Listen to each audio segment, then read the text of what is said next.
What you see right behind me is Reading 1187.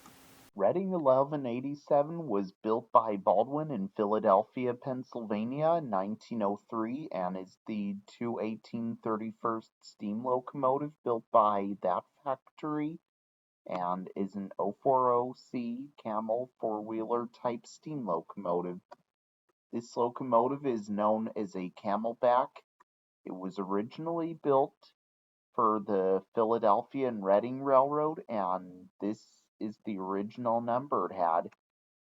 It was used to switch cars in the yards for many years. The Camelback design shows that the cab is mounted on top of the boiler rather than straddling it, which it allowed room for a larger firebox, and it resembles a humpback camel. It's been many years switching cars for the railroads it served. In 1923, the railroad merged to the Reading Railroad and it kept the number. Then, in 1946, it was sold to the E&G Brooke Iron Company in Birdsboro, Pennsylvania, and it was renumbered 4.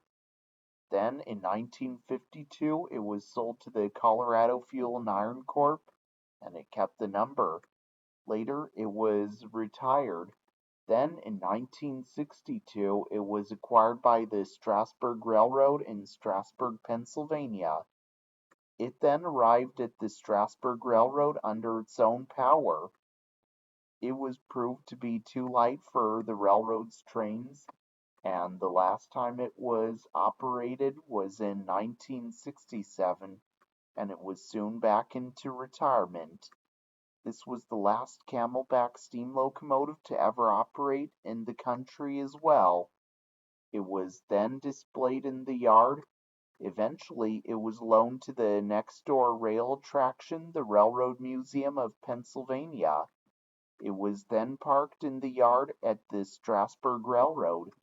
Then it sat in the yard awaiting cosmetic restoration, and it spent many years with its paint slowly peeling away, and it was deteriorating a bit.